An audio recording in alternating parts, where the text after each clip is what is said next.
수사기관에 혹시 확인을 해보셨어요? 일단 경찰에서 기존 입장은 달라지지 않았고 보안 수사 결과를 검찰로 보낸.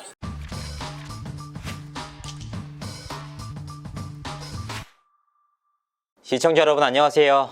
이진호입니다. 2024년 4월 JTBC 사건 반장을 통해서 터져나온 배우 송하윤 씨의 학폭 사건. 그 사건이 벌써 2년도 넘게 흘렀습니다. 양측 모두 피해만 누적되고 있는 상황인데요.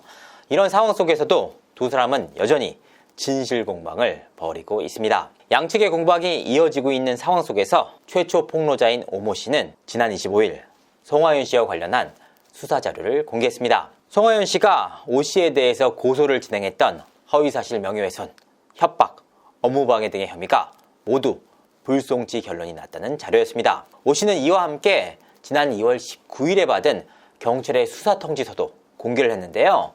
해당 결정서에는 죄가 안 됨이라고 기재되어 있습니다. 허위사실 명예훼손 혐의, 피의자는 죄가 되지 아니한다. 업무방해 및 협박, 피의자는 증거 불충분하여 혐의 없다. 놀이터에서 1시간 반가량 송하윤 씨에게 맞았다. 송하윤 씨가 학교 폭력에 휘말리면서 강제 전학을 가게 됐다라는 주장이 허위라는 것이 송하윤 씨의 고소 이유였습니다. 하지만 경찰 수사 결과 이와 같은 혐의에 대해서 모두 무혐의 결정이 나왔던 겁니다. 이와 같은 내용들이 한 매체로부터 단독 보도가 되자 뜻밖의 상황이 벌어졌는데요. 바로 송하윤 씨 측에서 이와 같은 사실관계에 대해서 강하게 반발하고 나섰던 겁니다. 송하윤 씨가 어떻게 반발했나요? 송하윤 씨 측의 법무법인인 지음 측에서는 한 매체를 통해서 경찰의 수사 결과가 달라졌다라고 공식적으로 밝혔습니다. 그 내용을 살펴보면 이렇습니다. 오 씨의 불송치와 관련해 송하윤의 법률 대리인 법무법인 지음은 송하윤 측은 이의 신청을 제기했고 보강 수사 끝에 3월 19일 오 씨는 기소 의견으로 검찰에 송치됐다. 현재 나오고 있는 기사는 과거 불송치 결정만을 근거로 사건을 설명하고 있어 현재의 수사 결과와 명백한 차이가 있다. 그러니까 오 씨가 공개를 했던 불송치 결정은 2월 19일 기준의 내용이고 그 이후에 경찰 수사 결과가 달라졌다는 의미였습니다. 그러니까 오 씨가 주장했던 1시간 30분가량 폭행을 당했다는 부분, 송하윤 씨가 학교 폭력에 휘말리면서 강제 전학을 당했다는 부분에 대해서 오 씨의 허위 사실이 인정돼 검찰로 송치가 됐다는 의미였는데요. 굉장히 놀라운 내용이었습니다. 왜냐?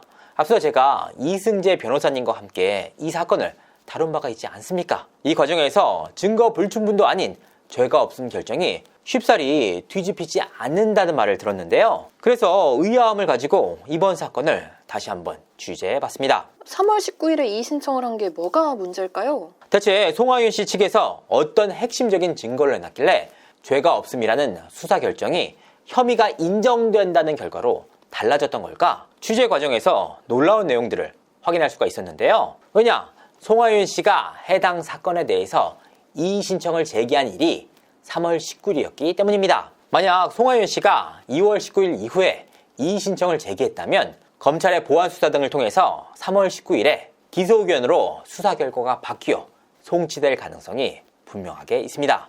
시간상으로 굉장히 타이트하긴 하지만 아예 불가능한 일은 아닌데요. 문제는 송하윤 씨가 해당 불송치 결정에 대해서 이의 신청을 한 시점이 3월 19일이었다는 겁니다. 이 부분이 왜 이상하냐?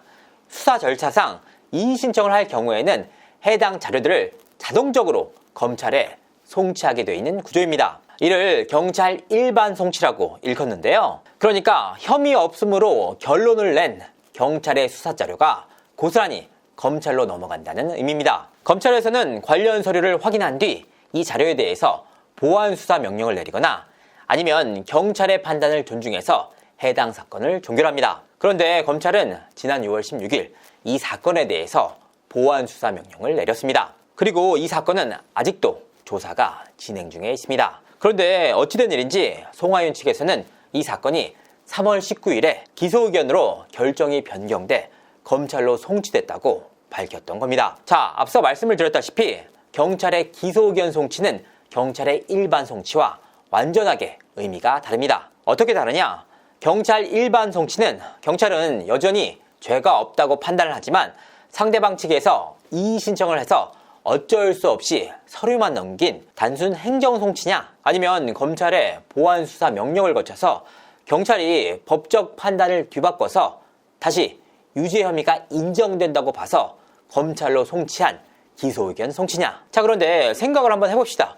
송하윤 씨가 해당 불송치 결정에 대해서 이의 신청을 한 시점이 3월 19일이었습니다. 그런데 그 당일날 경찰에서 불송치 결정을 내린 결정에 대해서 검찰이 보안 수사 명령을 내리고 경찰이 다시 수사해서 그 뜻까지 바꿔서 기소 의견으로 검찰에 송치한다? 이는 물리적으로도 현실적으로도 불가능한 일입니다. 그러니까 결과적으로 송하윤 씨 측에서 이의 신청을 하는 바람에 자동적으로 검찰로 송치가 된 일반 경찰 송치라는 의미였는데요. 이 부분에 대해서 최초 학폭 폭로자인 오 씨에게 입장을 한번 물었습니다. 송하윤 씨 측에서는 기소 의견으로 이 내용이 검찰에 송치됐다고 하는데 이 부분이 사실인가요?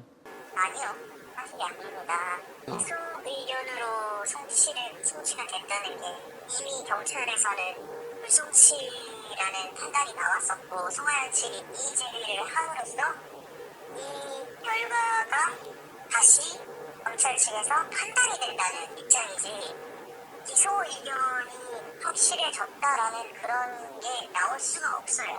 경찰로부터 그러면 뭐 수사가 어떻게 진행되고 있다는 추가적으로 연락을 받으셨어요? 아니요, 아무것도 받지 못했습니다. 형사사법 포털에서도 그 내용 확인할 수 있는데 혹시 확인해 보셨나요? 네, 다 확인해 봤고요. 지금 뭐를 근거로 그렇게 썼는지 모르겠지만 일단 그거는 잘못된 내용이라고 판단이 됩니다. 수사기관에 혹시 확인을 해보셨어요? 일단 경찰에서 기존 입장은 달라지지 않았고 보안 수사 결과를 검찰로 보낸 입장이다라고만 하셨습니다.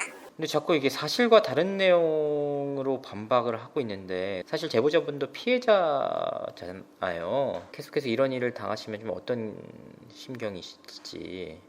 기분이 굉장히 나쁘죠. 저도 여기서 생업을 하고 있는데 그래서 이런 거에 대처를 하려고 하면 이제 새벽에도 이제 이메일을 받거나 전화를 받거나 해야 되는 상황인데 저도 신경도 쓰이고 굉장히 생업에 불편한 점이 많아요. 심적으로도 되게 불편하고요. 그럼 이 부분들을 앞으로 어떻게 대처해 나갈 예정이세요? 일단 제가 할 수 있는 거는 전부 다 해볼 생각이고요. 시작을 했으니 끝을 봐야 되겠죠. 당사자 입장에서 얼마나 억울했는지 오늘 오전 수사 담당자에게 직접 연락을 취해 관련 사실들을 확인받았다고 하는데요. 경찰이 내렸던 불송치 결정에서 달라진 사안이 아무것도 없다는 의견이었습니다. 이 부분은 오 씨의 형사사법 포털 시스템에서도 확인되는 내용이었습니다. 그러니까 정리를 하자면 경찰이 관련 사안에 대해서 불송치 결정을 내렸는데 송하윤 씨가 해당 사건에 대해서 이의 신청을 해서 검찰로 넘어가 검찰에서는 보안 수사 명령을 내려 경찰에서 다시 이번 사건을 들여다보고 있는 상황. 그런데 이 내용을 두고 송하윤 씨 측에서는 오 씨의 혐의가 인정돼 기소 의견으로 검찰로 송치됐다라고 밝혔던 겁니다. 너무나도 놀라운 일이 아닐 수가 없는데요. 사실 오 씨는 문제제기 당사자이기도 하지만 학교 폭력으로 인해서 엄청난 트라우마를 겪고 있는 피해자이기도 합니다. 사실 이번 사건을 최초로 폭로하기 전에 이 오 씨는 송하윤 씨 측 소속사에 연락을 취해 송하윤 씨가 사과만 해준다면 이번 사건을 공론하지 않겠다라는 의사를 전달했습니다. 하지만 당시 소속사 측에서는 불성실한 태도를 보이면서 이번 사건에 대한 대화가 진전되지 않았습니다. 결국 오 씨는 사건 반장에 제보를 했고 이번 사태가 공론화됐습니다. 송하윤 씨가 이후 법무법인을 새롭게 선임해서 대응에 나섰을 때도 오 씨는 대화를 제안했습니다. 메일을 보내서 이번 사태에 대해서 잘 해결을 해보자 라는 입장을 전달했던 것인데요. 하지만 돌아온 답은 뜻밖이었습니다. 송하윤의 법무법인 측은 오 씨가 그간 밝혔던 내용들이 모두 허위사실임을 인정하고 공식 사과라고 밝혔기 때문이었습니다. 실제로 이후 송하윤 씨는 오 씨에 대해서 허위사실 유포 명예훼손, 업무방해, 협박 등의 혐의로 경찰에 고소를 진행했습니다. 바로 앞서 오 씨가 밝혔던 경찰의 수사통지서 내용과도 같은 사건이었습니다. 왜 이렇게까지 할까? 정말 송하윤 씨가 억울했던 부분이 있었던 게 아닐까? 그런데 경찰의 수사 결과는 혐의 없음, 불송치 결정이었습니다. 아예 죄가 안 됨이라는 결정까지 나왔던 겁니다. 이처럼 오 씨가 근거를 통해서 불송치 결정문까지 공개하자 오히려 송하윤의 법무법인 측에서는 오 씨의 혐의가 인정돼 경찰이 수사 결정을 바꾸고 기소 의견으로 검찰에 송치됐다라고 반박했던 겁니다. 오 씨의 형사사법 포털 내용과 수사관 확인 내용과는 명백하게 사실관계가 다른 내용이었습니다. 학교폭력 피해를 당해 이와 같은 사실을 알리는 일만도 버거운데 이와 같은 과정 자체가 제보자 입장에서는 버거울 수밖에 없는 노릇입니다. 이 부분에 대해서 입장을 듣기 위해서 송하윤 법무법인 지음 측에 연락을 취했습니다.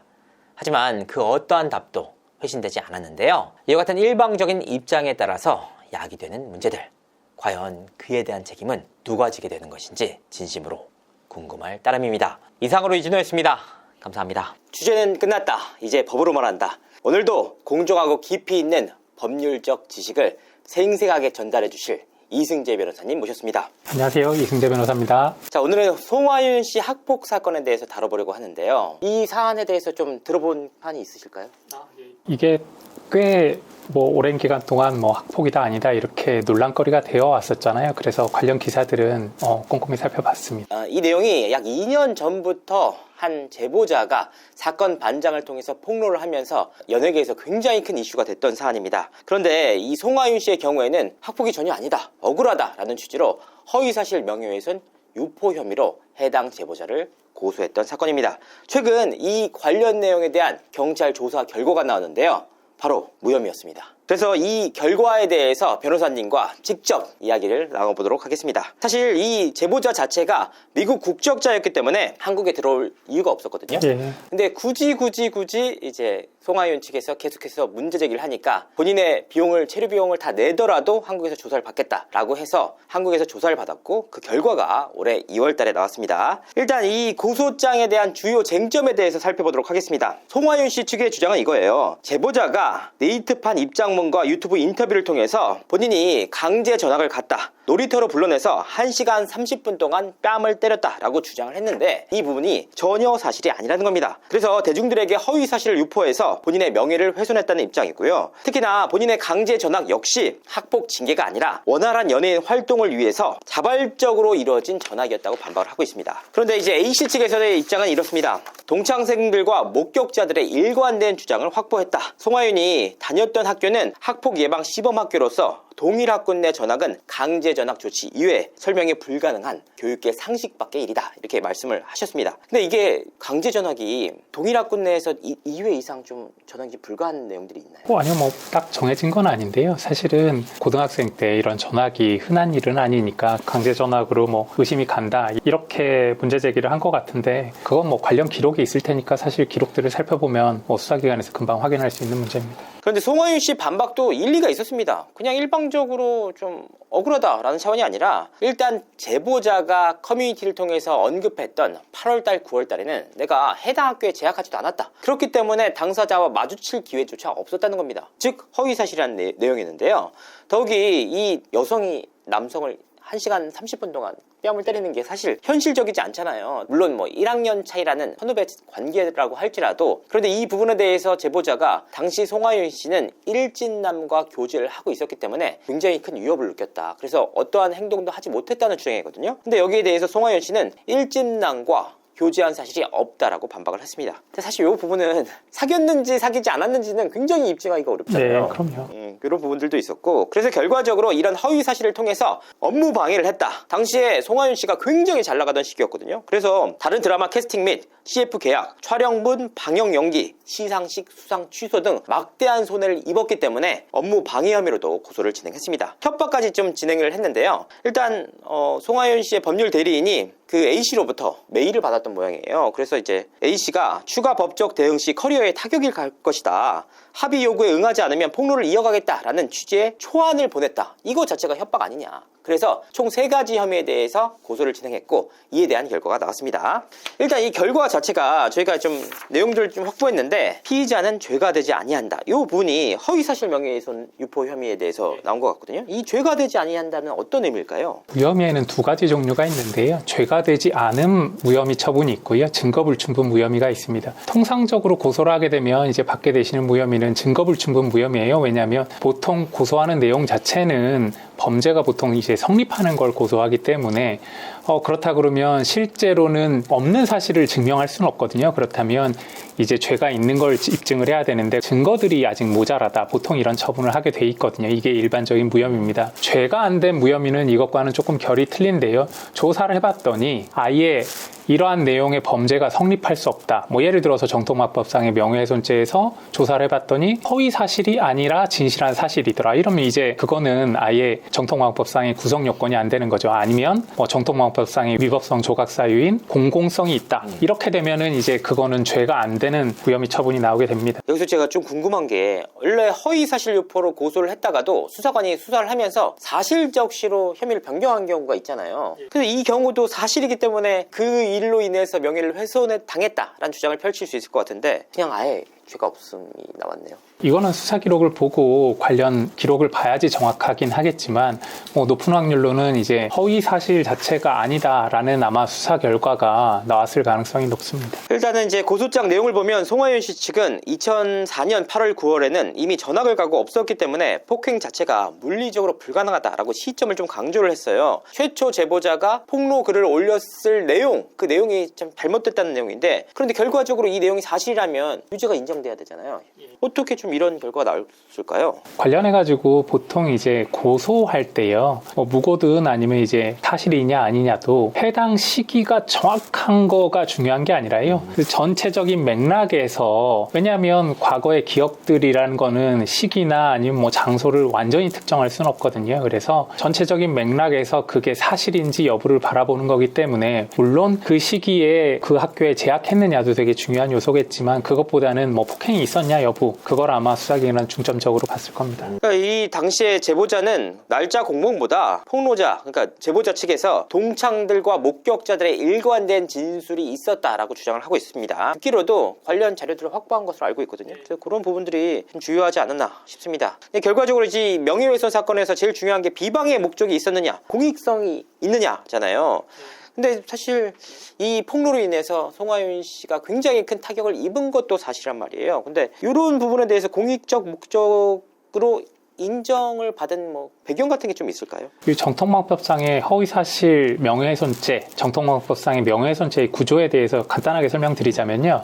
일단은 일반 형법상의 사실적시 명예훼손과는 다르게요. 요거는 구성요건 자체가 허위의 사실이어야 됩니다. 그 허위의 사실을 공공연하게 적시해서 명예를 훼손해야 되거든요. 근데 이제 보통 정통망에 이제 글을 올리게 되거나 보도가 있게 되니까요. 당연히 공연성도 있게 되고요. 또 사람의 당연히 명예가 훼손되니까 피해자가 아마 화를 내겠죠. 그러니까 보통 이제 명예훼손까지는 성립합니다. 그래서 쟁점이 되는 건 보통 허위 사실이냐 아니냐가 쟁점이 되고요. 이에 반대되는 조각사유인 공익성 관련해서 대법원의 판결이 있는데 우리나라 대법원은 허위 사실인 경우는 공익성을 인정하지 않습니다. 그래서 이 공익성하고 허위 사실이냐 여부는 동전의 양면과 같아요. 그래서 아마 조사 결과 사실 적시 관련해 가지고 아마 진실된 사실이라고 수사기관이 아마 판단했을 가능성, 적어도 이제 고소한 사람은 진실된 사실이라고 믿을만 했다. 뭐 이렇게 판단했을 가능성이 높습니다. 그러니까 결과적으로 이제 허위 사실에 대해서는 공익성이 인정이 안 된다. 즉 이게 만약에 진짜 허위 사실이었다면 처벌받거나 혹시 혐의가 인정됐을 텐데 안 됐다는 걸 봤을 때 변호사님 말대로 충분히 믿을 만한 근거 혹은 적어도 그게 사실로 입증할 만한 자료가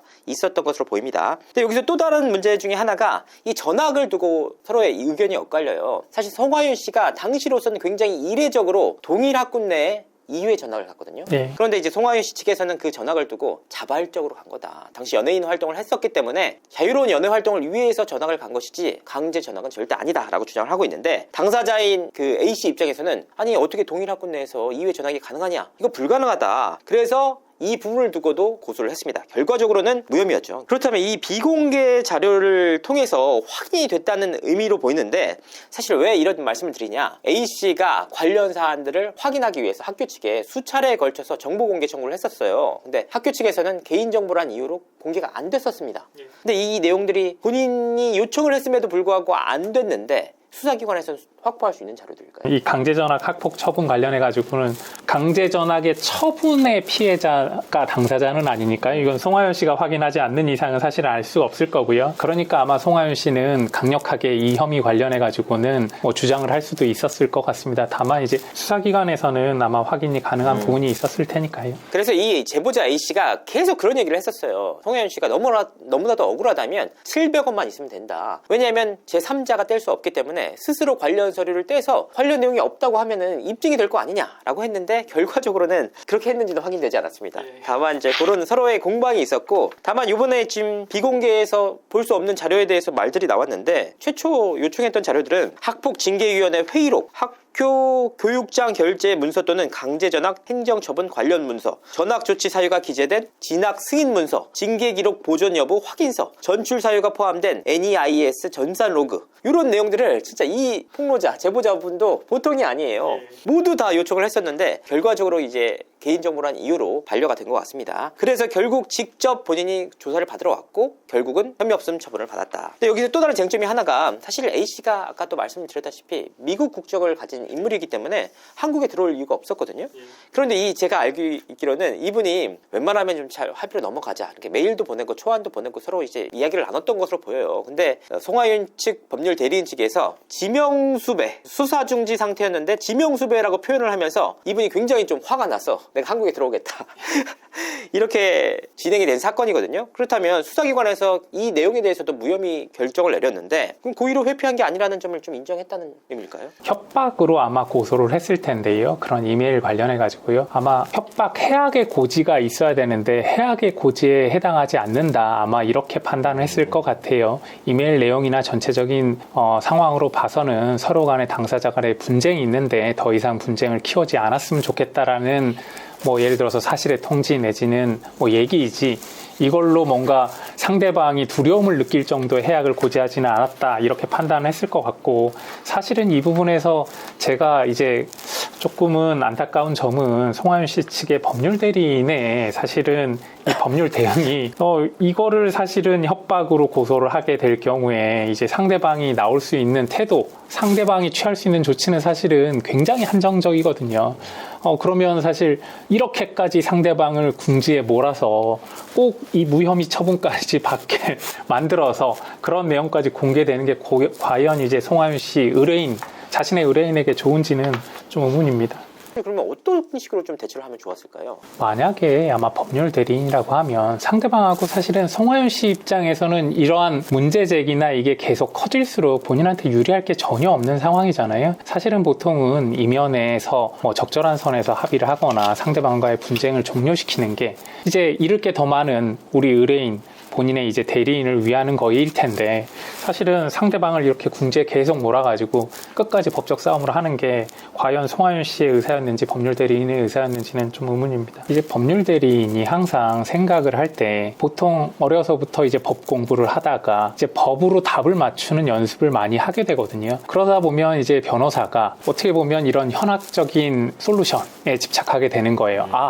이렇게 뭔가 추가적인 법적 대응 시 커리어에 타격이 있을 거다. 내지는 폭로를 이어가겠다. 이러면 단순하게 그 문장만 띄워보면 협박처럼도 보이거든요. 그래서 상대방에게 강한 압박을 해서 뭔가 이 사태를 해결해 보겠다라는, 사실은 그러한 논리에 좀 이제 자기 논리에 빠지게 되는데, 사실 더 중요한 거는 제 생각엔 법적인 해결보다는 의뢰인의 이익이거든요. 이럴 때 의뢰인의 이익을 좀 지켜주는 아마 좀 현명한 솔루션이 필요했을 것 같습니다. 맞습니다. 제가 이 변호사님 말씀 들어보니까 저도 진짜 그런 생각을 많이 해요. 저한테도 이제 폭로를 하겠다고 찾아오시는 상당수의 부분들이 있거든요. 근데 저는 진짜로 진심으로 말씀드려요. 이렇게 폭로를 하게 되면 사실 되게 속 시원할 것 같지만 절대 아니다. 굉장히 본인도 법적인 압박을 느끼게 될 거고, 상대방 역시 생존의 문제이기 때문에 결코 쉽사리 용납을 할 수가 없습니다. 근데 좀 이런 사건의 경우에는 송하윤 씨도 너무 미래가 좀 창창했고 기회가 충분히 있었기 때문에 좀 법률 대리인을 통해서도 서로 합의가 이루어졌다면 지금쯤이면 어느 정도 자숙하고 활동할 수도 있었을 텐데 안타까운 마음이 듭니다. 여기서 좀 이제 허위사실 유포, 명예훼손 혐의에 대해서는 죄가 없음, 혐의 없음이 나왔는데 여기 추가적으로 진행했던 업무 방해 혐의에 대해서는 증거 불충분이 나왔어요. 이런 이유가 좀 있을까요? 그게 사실이라고 하면 여러 가지 이제 활동을 통해 가지고 위계에 의한 업무방해죄로 아마 고소를 한 것 같은데요. 업무방해 관련해 가지고는 근간이 되는 위계가 없었다는 무혐의 처분이 나왔기 때문에 그러면 이제 증거 불충분해서 무혐의가 나오거든요. 왜냐하면 이제 다른 여러 가지 위계가 사용됐을 수도 있는데 그 부분 관련해서는 증거가 없다라는 얘기니까요. 저 여기 위계라는 말이 사실 전 좀 약간 제가 법적으로 잘 몰라서 그런지 이해가 잘 안 되더라고요. 통상적으로 제가 인지하는 위계는 본인의 이제 권위, 권력을 가지고 상대적으로 권력이 없는 자를 압박하거나 이렇게 강요해서 뭔가 이렇게 행동을 하게 한다는 의미로 알았는데 이 친구의 경우에는 송하연 씨보다는 뭐 권력이 있다거나 인지도가 있다거나 이런 부분도 아닌데 어떻게 위계라는 말이 쓰이는지.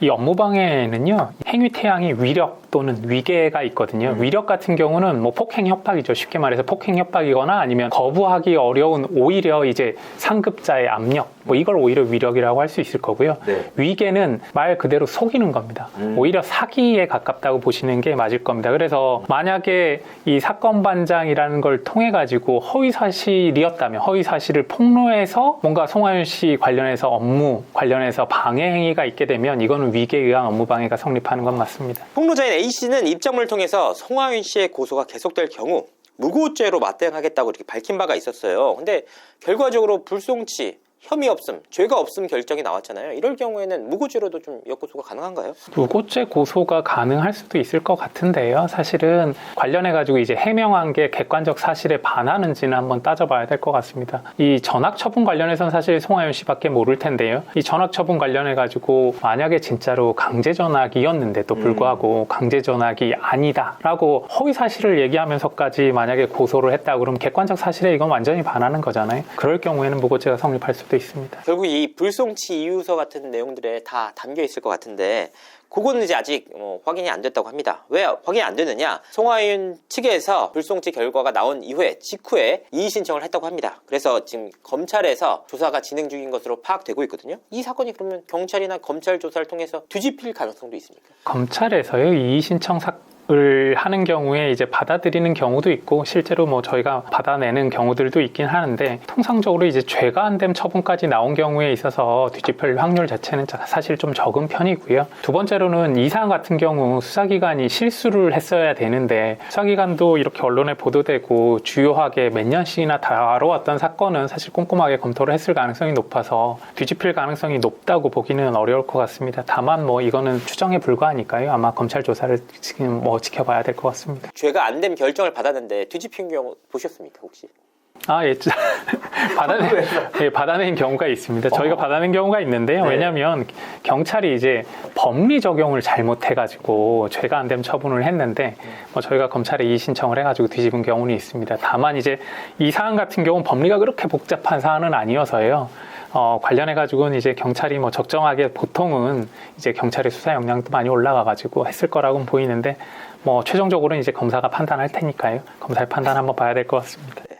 법무법인 리앤 파트너스에서 이뤄낸 성과라는 거 말씀을 드리도록 하겠습니다. A씨는 이번 고소로 인해서 사실은 내가 안 써도 될 비용들, 그러니까 체류비, 한국에서 체류비와 항공비, 경비 등이 발생을 했다. 그래서 관련 내용에 대해서 송하연 씨 측에 청구하겠다는 입장인데 민사소송을 통해서 받을 수 있는 가능성이 좀 있나요? 민사소송 관련해가지고는요, 이제 손해배상하고 위자료를 일부 청구할 수는 있을 텐데, 뭐, 체류비나 뭐 이런 거 관련해가지고 전액을 다 청구할 수 있는 건 아닙니다. 법원이 아마 그런 부분은 적정히 감안을 하겠지만, 사실, 받을 수 있는 금액은 그리 크지 않다고 보는 게 맞습니다. 다만 이제, 이 A씨 입장에서는 그러한 민사상 손해배상금을 받았다, 위자료를 받았다는 건 엄청 상징성이 있을 테니까, 이런 경우에는 소송을 뭐 하실 이유는 충분할 것 같습니다. 말씀하신 대로 상징성이 굉장히 있다고 판단을 하고 있고요. 실제로 A씨는 100억 원대 손해배상을 진행하겠다라는 입장도 밝혔기 때문에 사실 뭐 현실적으로 100억 원 손해배상 좀 어렵다고 일단은 손해배상도 안 나올 거고요. 저 찾아오시면은 100억 원 손해배상을 청구하라고는 말씀 안 드릴 겁니다. 인지대가 너무 많이 나와요. 인지대가 많이 나옵니다. 100억 원을 청구하시면요. 그러니까 저도 앞서서 인지대 얘기가 나와서 살펴봤더니 1심이 1배, 2심이 1.5배, 3고심까지 가면 2배까지 오르더라고요. 이게 종이값 맞게 말씀을 드리면 될까요, 그게? 인지대라고 해가지고 이제 인지라고 그냥 표현을 하는 건데 재판 받는데 사실은 비용이 듭니다. 이제 공익적인 거잖아요. 그래서 재판 받는 데에 어느 정도 비용 제한을 하지 않으면 예를 들어서 뭐 100억, 1000억, 1조 뭐 이렇게 청구 금액이 무한대로 올라갈 수도 있기 때문에 청구 금액 이 소가에 따라 가지고 사실은 국가가 어느 정도의 이 제한을 하고 있는 겁니다. 결과적으로 이 100억 원대 손해배상은 약간 상징적으로 이야기를 한 거다. 뭐 저한테 찾아오신다고 하시면요, 일단은 손해배상 금액은 한 1천만 원, 2천만 원 정도로 잡고, 다만 이제 소장에 실제 피해는 수백억대에 이르니 여기까지 청구 취지를 확장할 가능성이 있다, 이렇게 쓰는 게 차라리 맞을 겁니다. 이렇게 너무 현실적으로 이 정도까지 이렇게 디테일하게 말씀해 주시면 어떡합니까? 네, 그러니까 이런 굉장히 합리적인 판단이고 현실적인 행동이에요. 왜냐하면 서류상에는 적혀 있고 실질적으로는 사실 인지대도 아낄 수 있는 데다가 1, 2천만 원 정도 받으면 상징성이 굉장히 있는 거잖아요. 사실 얼마를 받았냐 보다는 본인의 행동이 정당했느냐, 그로 인한 피해가 발생했고 그로 인해서 오히려 본인이 억울한 피해자라는 걸 입증받는 그런 과정이기 때문에 굉장히 중요하다고 생각을 합니다. 근데 사실 이 연예인 학폭 사건 굉장히 많이 일어나고 있잖아요. 변호사님 좀 어떻게 보고 계세요? 이런 폭로에 대해서. 사실은 이제 학교 폭력에 대해서는 우리 일반 국민들의 법 감정이 굉장히 이제는 단호해진 것 같습니다. 옛날에 어렸을 때 뭐 친구들끼리 그러한 다툼이 있을 수 있지, 뭐 이렇게 어르신들이 생각하시던 거와는 다르게 이제 저희 세대나 아니면 저희 밑에 세대 같은 경우는 부당한 폭력, 일방적으로 저항할 수 없는 자에 대한 폭력, 폭압이라고 생각을 하거든요. 이 부분에 대해서 사실 법적인 보호가 미약한 것도 사실인 것 같습니다. 오히려 촉법소년이라든지 아니면 이제 소년범이라든지 하면서 폭력을 가한 사람을 보호하는 오히려 형사정책 제도는 되게 많은데, 학교 폭력을 당한 사람을 보호하는 형사정책 제도는 굉장히 미비하다고 생각하거든요. 오히려 피해자에 대해서 보듬어 줄 수 있는 뭐 교육정책이나 아니면 이제 형사정책이 오히려 더 시급한 것 같습니다. 그게 아니라면 이렇게 학교 폭력을 당해서 자기가 피해를 입고 있다는 트라우마 내지는 뭐 이러한 피해의식 때문에 이러한 학교 폭력에 대한 고발이나 아니면 학폭에 대한 폭로가 계속 연이어질 수밖에 없을 것 같아요. 준비해 오셨습니까? 저 진짜 좀 굉장히 의미 있는 얘기라고 좀 생각이 들었고, 사실 이런 문제 때문에 한동안 학교 폭력에 대한 폭로가 굉장히 많이 이루어졌었어요. 저 역시도 저한테 제보해 주신 적지 않은 학교 폭력 피해자들이 있었는데, 그런데 이런 폭력 피해자들이 폭로가 이어지니까 어떤 일이 벌어지냐면 악의적으로 그걸 이용하시는 분들도 있더란 말이에요. 그러니까 결과적으로는 진짜 학교 폭력을 당했던 피해자들이 이런 악의적으로 이용당한 사람들의 폭로로 인해서 또 다른 피해를 또 입게 되는 케이스들도 있는 것 같습니다. 부디 좀 어느 정도, 사실 과거의 일이기 때문에 한 번에 용서할 수는 없죠. 적어도 본인이 한 행동이 있다면 사과하는 태도가 좀 필요할 것 같고요. 저는 우리 사회에 또 필요한 게 뭐냐면 좀 용서를 해주는 좀 사회 분위기도 좀 필요하다고 생각합니다. 왜냐하면 어린 시절에 잘못을 해서 정말 뉘우치고 어떻게든 사과하고 당사자로부터 사과까지 받았는데도 불구하고 낙인 찍고 활동 못하게 하면은 이 사람 입장에서 절대 인정할 이유가 없단 말이에요. 그래서 끝까지 가더라고요. 그래서 진짜 피해자들이 결과적으로 또 당하는 케이스들도 있어서 이렇게 사회적으로 좀 쉽지 않, 너무 민감한 사안인 거 어렵잖아요. 네, 잘 해결되시기를 좀 바라는 마음입니다. 송하연 씨 역시 아직 뭐 끝난 건 아니니까 당사자들 잘 얘기를 해보았으면 아직 마지막 좀 희망과 바람은 좀 있습니다. 오늘 이승재 변호사님 모시고 송하연 씨 학폭 사안에 대해서 한번 다뤄봤습니다. 저희는 다음 방송을 통해서 인사드리도록 하겠습니다. 감사합니다. 감사합니다.